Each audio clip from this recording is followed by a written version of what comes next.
شروع اللہ کا نام لے کر جو بڑا مہربان نہایت رحم والا ہے۔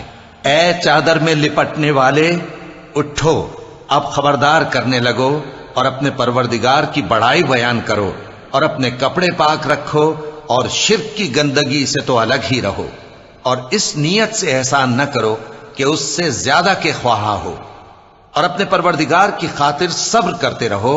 پھر جب سور پھونکا جائے گا تو وہ دن مشکل کا دن ہوگا، یعنی کافروں پر آسان نہ ہوگا۔ مجھے اس شخص سے سمجھ لینے دو جس کو میں نے اکیلا پیدا کیا اور میں نے اس کو بہت سا مال دیا اور ہر وقت حاضر رہنے والے بیٹے دیے اور اس کو ہر طرح کے سامان میں وسعت دی، پھر بھی لالچ رکھتا ہے کہ میں اسے اور زیادہ دوں۔ ایسا ہرگز نہیں ہوگا، یہ ہماری آیتوں کا بڑا مخالف رہا ہے۔ میں اسے ایک بڑی چڑھائی چڑھاؤں گا۔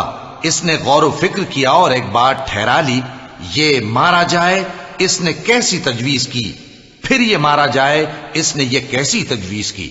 پھر اس نے نگاہ کی، پھر تیوری چڑھائی اور منہ بگاڑا، پھر پیٹ پھیر کر چلا اور تکبر کیا، پھر کہنے لگا یہ تو جادو ہے جو پہلے لوگوں سے برابر ہوتا آیا ہے۔ پھر بولا یہ اللہ کا کلام نہیں بلکہ بشر کا کلام ہے، میں ان قریب اس کو سقر میں داخل کروں گا، اور تم کیا سمجھے کہ سقر کیا ہے؟ وہ ایسی آگ ہے کہ نہ باقی رکھے گی اور نہ چھوڑے گی، اور بدن کو جھلس کر سیاہ کر دے گی۔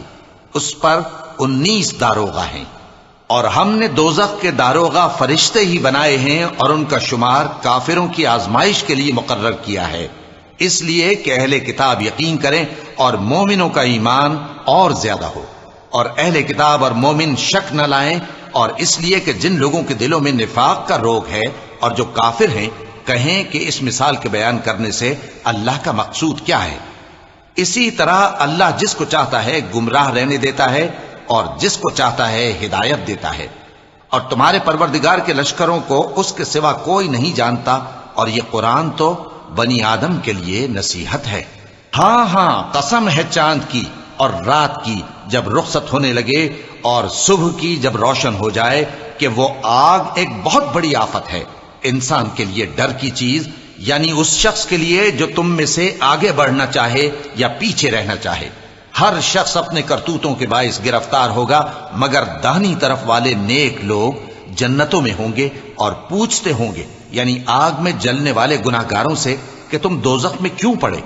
وہ جواب دیں گے کہ ہم نمازیوں میں شامل نہ ہوئے، اور نہ ہم فقیروں کو کھانا کھلاتے تھے، اور ہم بحث کرنے والوں کے ساتھ مل کر بحث کرتے تھے، اور روز جزا کو جھٹلاتے تھے، یہاں تک کہ ہمیں موت آ گئی۔ تو سفارش کرنے والوں کی سفارش ان کے حق میں کچھ فائدہ نہ دے گی۔ ان کو کیا ہوا ہے کہ نصیحت سے روگرداں ہو رہے ہیں، گویا گدھے ہیں کہ بدک جاتے ہیں جو شیر سے ڈر کر بھاگ جاتے ہیں۔ اصل یہ ہے کہ ان میں سے ہر شخص یہ چاہتا ہے کہ اس کے پاس کھلی ہوئی کتاب آئے، ایسا ہرگز نہیں ہوگا۔ حقیقت یہ ہے کہ ان کو آخرت کا خوف ہی نہیں۔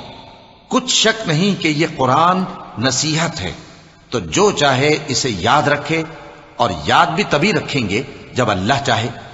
وہی اس لائق ہے کہ اس سے ڈرا جائے، اور وہی معاف کرنے والا